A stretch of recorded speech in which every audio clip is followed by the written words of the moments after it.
A few winters ago, about 6 months after finalizing my divorce, I desperately needed a fresh start. My girlfriend at the time, Rachel, suggested we escape somewhere peaceful, someplace far removed from the chaos of my life. After searching around, we found a secluded rental by a lake in upstate New York. Without overthinking, I booked it for a week. The house was exactly what I needed, modern yet cozy, nestled right on the lake's edge and surrounded by thick woods. Only a few other properties dotted the shoreline, most of them empty. It wasn't peak season for lakefront retreats, which suited me perfectly. I wanted solitude. The host wouldn't be present but had left detailed instructions on accessing the house and some general guidelines. Typical Airbnb protocol. We arrived in the morning, and as we stepped onto the porch, something unusual caught my eye. A small package sitting on the doorstep. It had no return address, just a handwritten note. "Enjoy your stay. Make sure to stay warm." It seemed harmless enough, even thoughtful. But when we opened it, we found a tiny box of matches. Rachel laughed it off, joking that folks in upstate New York had their quirks. We shrugged and moved on. For the next 2 days, everything was perfect. We spent our time hiking through the snow-covered woods, sipping hot drinks by the fireplace, and enjoying complete, uninterrupted quiet. Snow had been falling steadily since our arrival, blanketing the landscape in a pristine, untouched white. The atmosphere was surreal, exactly what I had hoped for. The house itself was just as peaceful. The master bedroom, where we slept, was on the second floor, featuring massive windows that offered an incredible view of the frozen lake. The windows must have been thin because we could hear the soft patter of snowflakes landing outside. A skylight allowed us to drift off under the winter sky, watching the snowfall in perfect silence. But on the third night, something shattered that serenity. Sometime after midnight, I woke to an unfamiliar sound. At first, I barely noticed it over the howling wind. The first thing I registered was the storm. What had started as a steady snowfall had intensified into a near blizzard. Then, I focused again on the sound that had woken me. It wasn't natural. It wasn't the house settling or the wind. It was mechanical, man-made. Careful not to wake Rachel, I slipped out of bed and moved toward the window. That's when I saw something that sent a shiver down my spine. A snowmobile gliding slowly across the frozen lake. Seeing a snowmobile on the ice wasn't necessarily strange, but something about it felt wrong. It was moving cautiously, as if the driver wasn't entirely confident about the ice's stability. Then suddenly they stopped. I watched as the person dismounted and began waving frantically. They were shouting, though I couldn't make out the words. And then, realization hit me like a punch to the gut. They were facing our house. How could they possibly know we were here? Despite the unsettling feeling creeping up my spine, it looked like they needed help. I quickly woke Rachel, explained the situation, then threw on my coat and boots before heading downstairs. The moment I stepped onto the deck, the icy wind bit through my layers, making my breath hitch. That's when I noticed something else. The figure on the ice was a woman. As soon as she saw me, she started calling out desperately. "Thank God, someone's there," she cried. "I lost my little boy in the storm." Her voice was frantic, trembling with fear. There was no question of whether I would help. A child lost in this brutal cold wouldn't last long. I told Rachel to stay inside and carefully made my way toward the woman. As I got closer, I could make out her details. She was wrapped in a thick fur coat, her hair pulled back into a tight braid.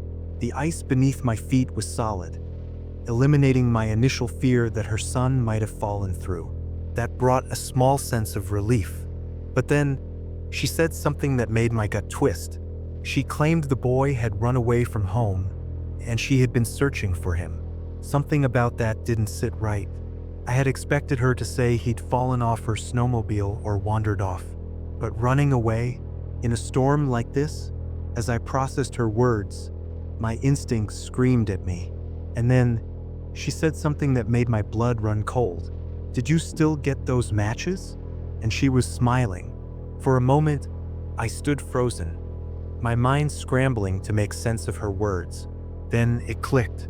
The package, the note, the matches. She had left them, not the host. Before I could react, she reached into her coat and pulled out a gun. "Wallet and phone," she ordered. I had no choice. I handed them over without hesitation. The entire interaction lasted no more than 30 seconds. Without another word, she climbed back onto her snowmobile and vanished into the whiteout.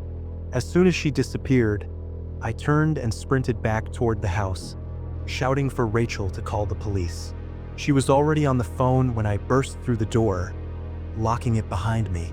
My heart was racing, my hands shaking as I kept glancing out the window, half expecting the snowmobile to return. An hour later, the police arrived, but by then, the fresh snowfall had already erased any trace of her tracks. Rachel was in shock, but I was furious. This trip was supposed to be an escape, my chance to reset. Instead, I had walked straight into something nightmarish. I held on to a small hope that the police would at least find the snowmobile abandoned somewhere nearby. But I was wrong. They searched the area and eventually found an old boat ramp on the far side of the lake. Their best guess was that she had come from there. I pressed them to search further, but deep down I already knew the truth. In these conditions, any evidence was long gone. Tracking my phone was pointless. It had already been turned off. The only silver lining, the Airbnb host refunded our entire stay. He sounded genuinely shocked when I told him what had happened, even confirming he knew nothing about a welcome package. But something still felt off. How did she know we'd be staying there? Why go through such an elaborate setup, leaving a package, a note, matches, just for a simple robbery? I couldn't shake the feeling that the host had something to do with it, but I had no proof. Airbnb was, of course, completely unhelpful. For weeks afterward, I found myself spiraling into paranoia. A part of me kept wondering, had my ex-wife orchestrated this? The thought still fills me with rage. I can almost picture her laughing at my expense. I've since come to terms with the fact that it's unlikely. But even now, I have no explanation for why someone would go to such extremes, unless this wasn't just a crime, unless it was a game. My family owns a lake house in the remote forests of Montana. We only visit for a couple of short weeks each year during the peak of summer. The house is 2 stories tall, with an attic that my younger sister, Lily, and I used to love as kids. We would climb up there with sleeping bags and pretend we were camping, even bringing our puppy along. There was a small window in the attic where we would peek out and watch the lake below, always amused by the people enjoying the water. As we grew older, we eventually outgrew the attic, and our childhood games faded into memories. When our grandparents passed away, my parents inherited a lot of their furniture. The attic soon became a storage space, packed with sentimental hand-me-downs. It felt bittersweet, but knowing that little pieces of our grandparents remained with us was comforting. Over time, visiting the lake house became difficult due to our busy schedules.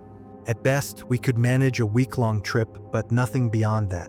My parents were hesitant to rent it out, fearing that careless tenants might damage our family heirlooms. However, a few years ago, they met an elderly veteran named Walter, who worked as an antique restoration specialist. Eventually, my parents signed a year-long lease with him, trusting that he would respect the property. Walter was an odd-looking man, small, hunched, with white hair and a greasy, unkempt beard. His raspy, unsettling voice made him even more off-putting. My dad bonded with him over their shared military background and insisted that he deserved a good place to stay. None of us were comfortable with the arrangement, but our opinions didn't matter. My dad assured us it was the right decision. We didn't visit the house that summer, but my parents stayed in contact with the landscapers who maintained the property. They occasionally checked in on Walter, ensuring everything was in order. The setup seemed ideal. He got a quiet home and we had peace of mind. However, months later, things took a dark turn. The landscapers reported disturbing behavior. They often saw Walter sitting on the porch, staring at children playing near the lake. They also caught him engaging in behavior that made them deeply uncomfortable. When my mom found out, she was furious. She spent months pressuring my dad to evict him, arguing that it was irresponsible to let him stay. My dad, loyal to a fault, hesitated, but eventually, when the lease ended, he told Walter he had to leave. To soften the blow, he lied, saying the house needed major repairs and would be unlivable for months. Walter left without much protest. A year later, my sister Lily graduated from college, and my parents decided to celebrate with a trip back to the lake house. They had recently adopted a black lab mix named Bear, and Lily was excited to meet him. By the time we arrived, the sun was setting, and we decided to grab dinner in town, leaving Bear inside. Before we left, I noticed Bear acting strangely, ears perked, pacing restlessly. I brushed it off as travel stress. When we returned, the moment we stepped inside, we sensed something was wrong. The air felt heavy, unsettling. Then we saw Bear, collapsed at the foot of the stairs, panting heavily, blood smeared beneath him. Lily screamed. My mom fumbled for her phone, likely to call 911. My dad, without hesitation, grabbed a kitchen knife, and I followed suit. Together, we searched the house, room by room. When we reached the second floor, my dad suddenly froze. It took me a second to realize what he was looking at. The attic hatch was slightly open, a faint glow of a flashlight visible through the gap. My blood ran cold. I was paralyzed, but my dad acted immediately. He grabbed the hatch and yanked it open, climbing up the ladder. I didn't follow, I was too terrified. I listened, expecting a struggle, but there was only silence. A moment later, my dad climbed back down, his face pale. He whispered to me, "It's Walter." My mom ran up the stairs, and when she realized who was up there, she lost it, screaming in rage. My dad wanted to let him go, but my mom had already called the police. When the officers arrived, they went up to the attic and dragged Walter down. He looked frail, weak. They searched him and found our house key in his pocket. My mom was furious. My dad had told her he had changed the locks. Miraculously, Bear survived despite his injuries. But the worst part? My dad refused to press charges. No matter how much my mom and Lily begged, he wouldn't budge. It became one of the biggest arguments my parents ever had, and I never understood why my dad had so much sympathy for a man who had literally hurt our dog. That was a year ago. Since then, none of us have returned to the lake house. I used to cherish that place, but now, all I can think about is the attic hatch slightly open, the flashlight beam shining down, and the man who had been living above us without our knowledge. It happened last summer when I was 20 years old. My name is Ryan. My friend Ethan comes from a very wealthy family. His dad is an intellectual property lawyer who contracts with the US government or something like that. They own multiple properties across the country and even a few international ones. That's the level of wealth we're talking about. One of their houses sits by a relatively large but mostly secluded lake. The lake isn't so big that you can't see the houses on the other side, but swimming across it would be an exhausting challenge. Ethan's parents were rarely around, so he practically had unrestricted access to the place. With their permission, he often invited friends over. There's something about being out on a lake that makes you feel invincible. It's a different vibe from the beach, more exclusive, I guess. Hopefully, one day, I'll be successful enough to afford a place like that myself. The lake was secluded, surrounded by luxurious houses, but most of them were empty most of the time, serving as vacation homes for people who barely used them. It was almost a shame, but it had its advantages. Ethan could throw wild parties without worrying about neighbors calling the cops. That night was different, though. It was just the two of us having a more laid-back evening. I had recently broken up with my girlfriend of 3 years, and I really needed some time with a friend. We were sitting on the dock, having a few beers, when I noticed a light flickering across the lake. I can't remember the exact time. At first, I thought it was just the sun reflecting off something, but even when I moved, the light persisted. It was flashing, turning on and off repeatedly. I pointed it out to Ethan, and we both stared at it, trying to figure out what it could be.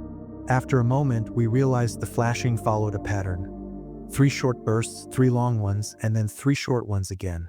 I didn't recognize it immediately, but Ethan snapped his fingers and said, "That's Morse code." I looked at him like he was crazy and asked when in the world he had learned Morse code. He admitted he didn't actually know much of it, but he did know that particular pattern meant SOS. I thought he was messing with me, so I pulled out my phone to check. Sure enough, he was right. The flashing continued for another minute before stopping abruptly. We just stood there, watching, unsure what to make of it. Could have been a prank, but what if someone was actually in trouble? Ethan immediately suggested calling the cops, but I reminded him that we'd been drinking, and we weren't even legal yet. Plus, I was already dealing with a DUI charge, so the last thing I needed was another run-in with the police. Ethan wasn't happy about my reasoning, but I could tell he was torn. We ran through possible explanations. Maybe someone had fallen and needed help? But if that were the case, wouldn't they have just called the cops themselves? We had always been the adventurous type, so we decided to check it out ourselves. If it turned out to be serious, we called the police then.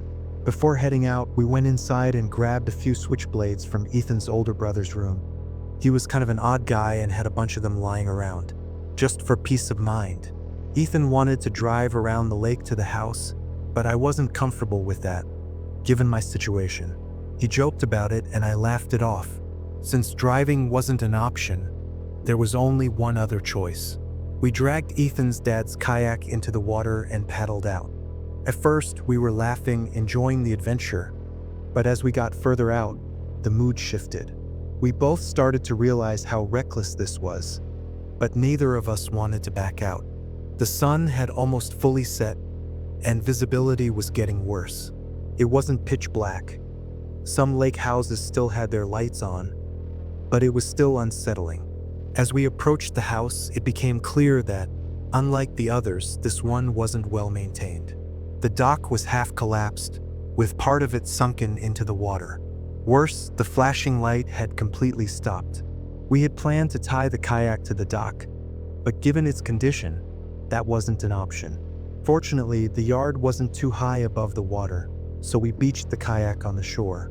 I felt the adrenaline start to kick in, and I could tell Ethan felt the same way.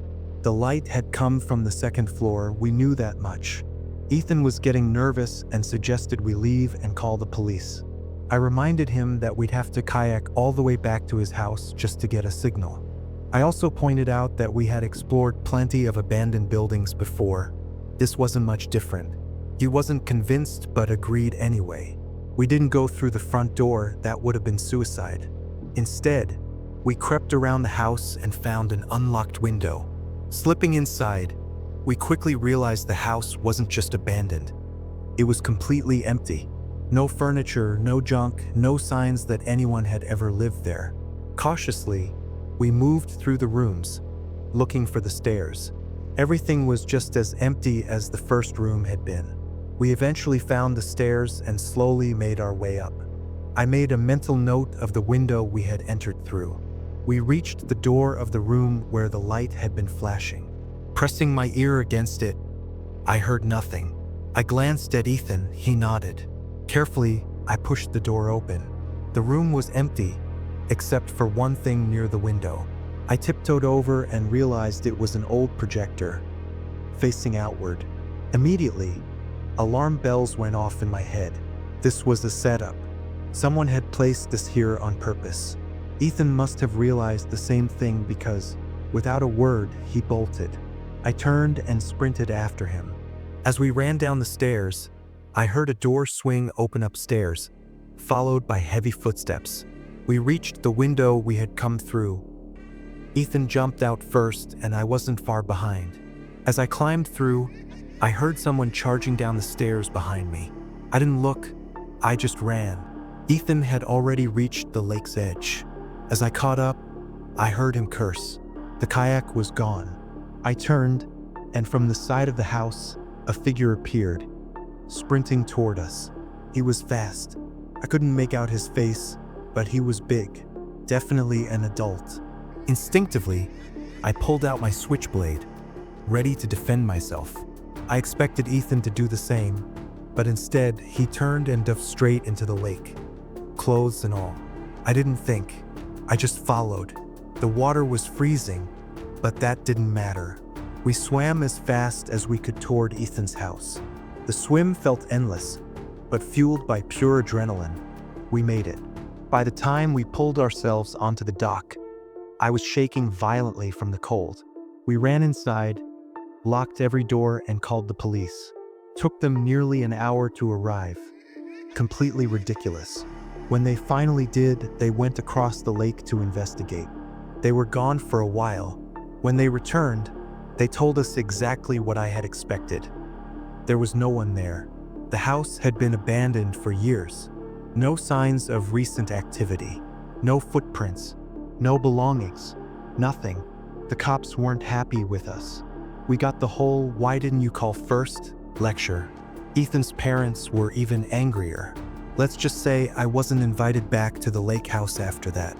Ethan told me his parents were threatening to sue the town for letting something like this happen and the police for not investigating further. As for me, I still don't know what happened that night. I don't know who was in that house, why they set that trap, or what they planned to do if we hadn't run. And honestly, I don't think I want to know.